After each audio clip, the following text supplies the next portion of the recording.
La 50e édition du Forum de Davos s'achève aujourd'hui. La rencontre dominée par les interventions de Donald Trump et de la jeune militante pour le climat Greta Thunberg. La jeune icône qui est aux côtés d'autres activistes a d'ailleurs répété son credo aujourd'hui en regrettant que ses revendications aient été complètement ignorées par les élites politiques et économiques sans que cela ne la surprenne pour autant. Et voilà qu'on met sur le pied d'égalité Donald Trump, le président des États-Unis, et la petite autiste hystérique et hurlante. C'est exactement la même chose parce qu'elle n'a pas obtenu quelque chose. Mais je me demande ce qu'elle a dans la tête, la journaliste. Non, mais elle est débile. Et qui c'est que cette fille? C'est un produit. C'est un pur produit qui a été mis en avant, qui est sorti, on va dire, de la boîte de Pandore de Soros. Il y avait hier soir une émission très intéressante sur Envoyé spécial sur la 2, où ils ont été vers la fondation parisienne. C'est une fondation qui emploie 200 personnes qui sont tous ces fameux activistes et qui sont financés par des mécènes. Alors bien sûr, la dame, elle n'a pas nommé les mécènes, mais moi je vais vous aider. Parmi les mécènes, il y a très certainement un Soros.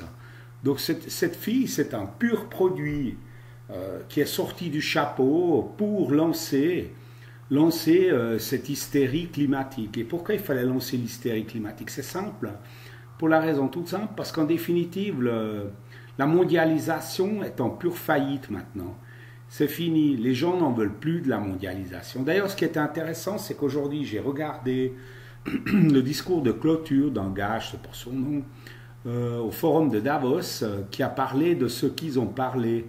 Mais ils ont parlé de beaucoup d'autres choses, notamment de la mondialisation, notamment du rôle des banques, notamment du rôle des multinationales. Il n'a pas du tout parlé du rôle de Greta, etc.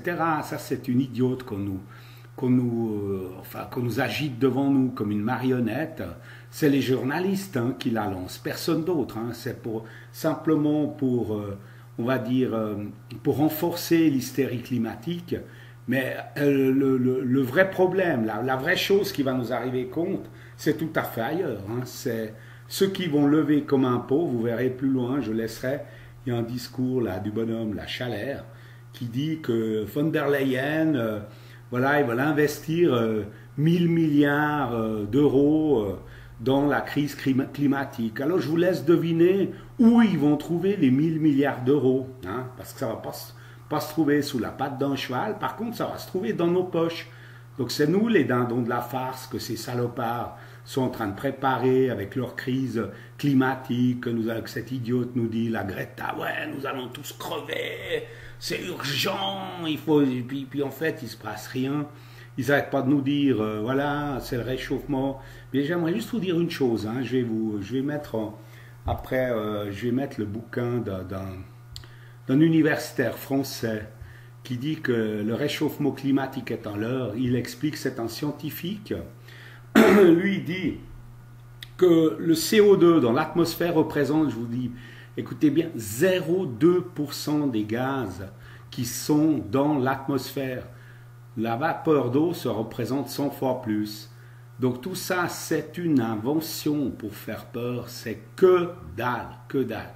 Et c'est d'ailleurs pour ça que jamais de scientifiques qui sont sceptiques par rapport à cette hystérie n'est jamais interviewé sur aucun des médias. Aucun. Voilà. Philippe Chalère, on vous retrouve à Davos. On termine un petit peu sur le même ton que ça avait commencé. Oui, c'est vrai que Greta, elle a depuis dimanche, elle est restée toute la semaine. Ce matin, elle semblait quand même très fatiguée, elle a eu la grippe.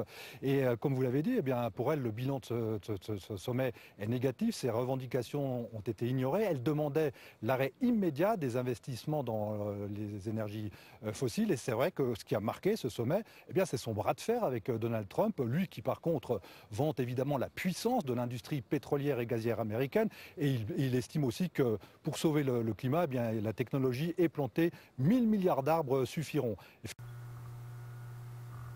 Oups, c'est pas 1000 milliards d'arbres, c'est 1 milliard.